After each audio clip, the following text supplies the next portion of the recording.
face the new generic protagonist's past for the third time in a game where you are, again, not even playing an assassin. But at least they are there this time. Hello, I'm Locke and this is Maya, the channel that has given up on making sense a long time ago, just like this series we are gonna talk about today. Assassin's Creed Valhalla is a leap forward in terms of design for this series.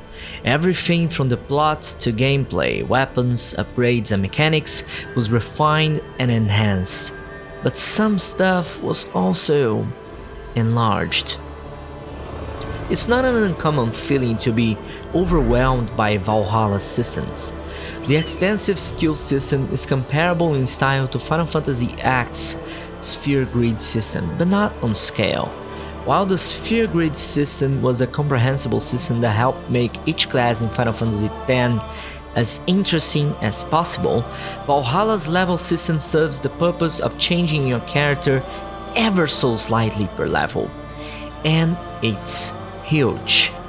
Bigger than what you might find in most true RPGs out there. It feels very bloated. And that is the word I'm gonna use the most today. Valhalla's overall story arc starts with the right foot, with a raid that kills the protagonist, Eivor, Sman and Dad.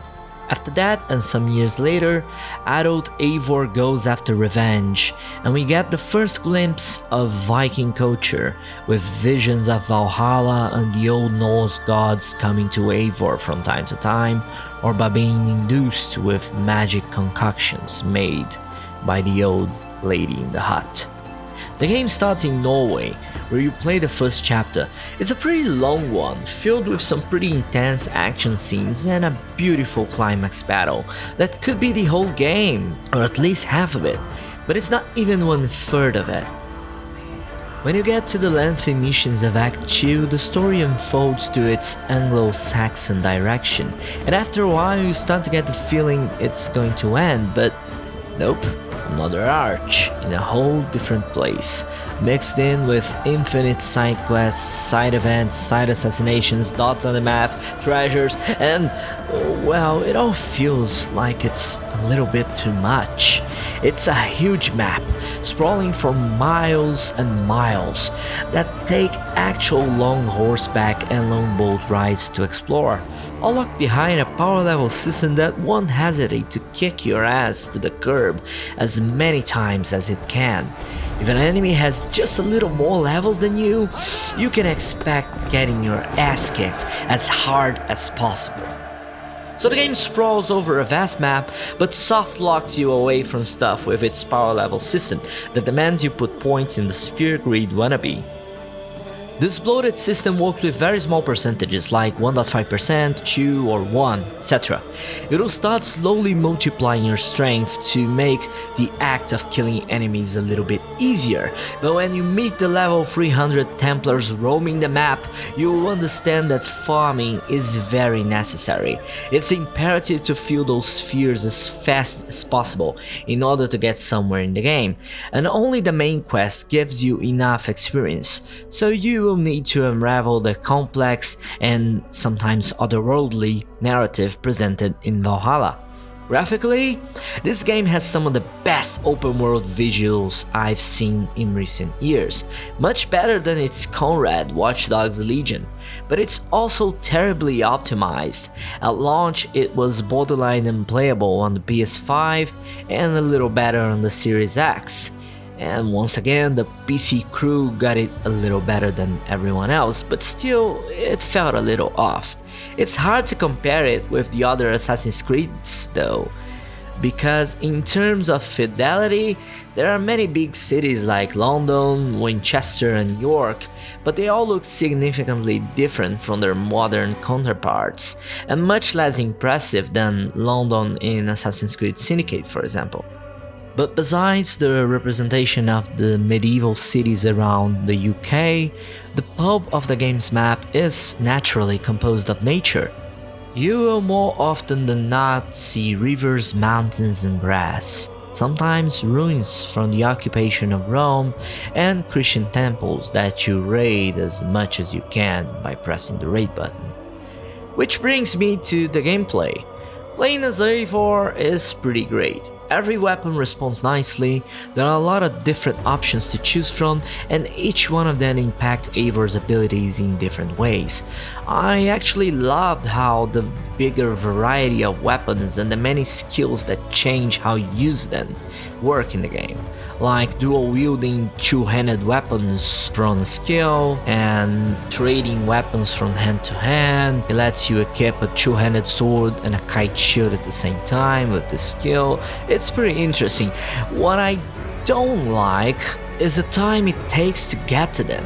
I played a lot of Valhalla, and just by mid-game did I get any of those interesting game changers. The overall feel of the game is pretty grindy as well. You can literally buy your way into more power levels if you don't want to play the game, and the game loves telling you how hard it will kick you in the balls for not spending even more money on this already expensive $60 to $70 game. From random high-level enemies coming out of nowhere during raids, to a really weird and confusing UI in general, the game feels cheap, and Eivor more often than not can feel pretty weak compared to the challenges presented to him on the map. And this all goes back to the main issue here though, the level up system that copies what big MMORPGs and complex JRPGs did before it, leveling simple percentages each time and only getting you a little more power with each level. That works against itself a lot during the 60 to 80 hours you will spend in the world of Assassin's Creed Valhalla, and it surely feels like a necessary bloat in an otherwise enjoyable and interesting experience and overall pretty good story mode. And well, besides that, what can I say about it sound-wise though?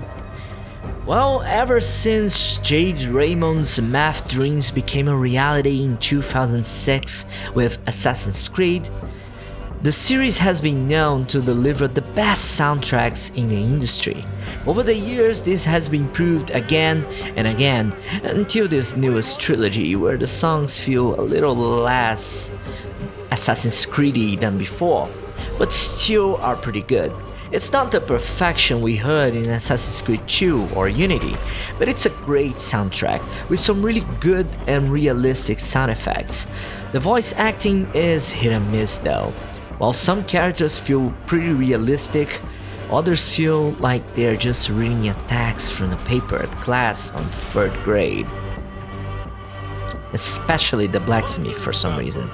He's my least favorite character in the game, and it's 100% due to his voice actor. Well, for some time, I forged this weapon long ago.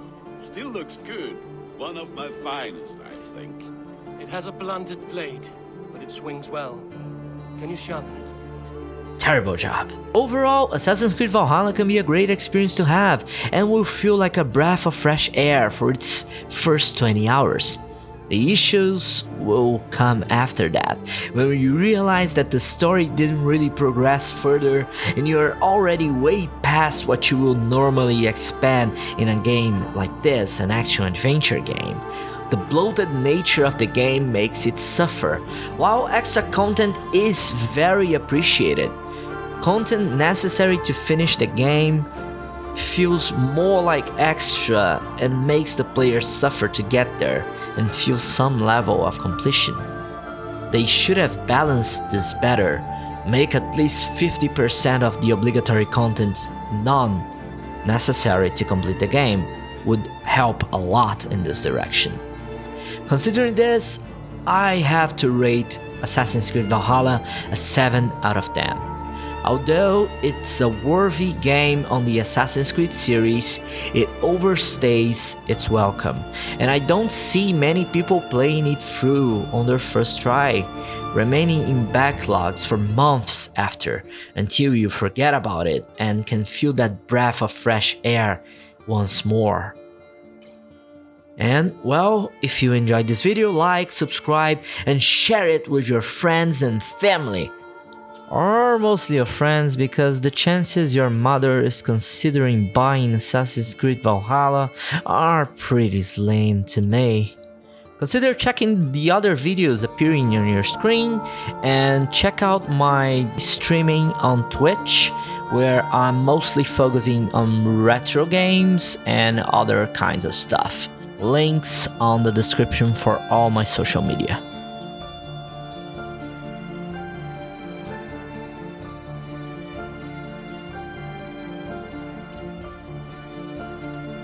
I'll see you next time.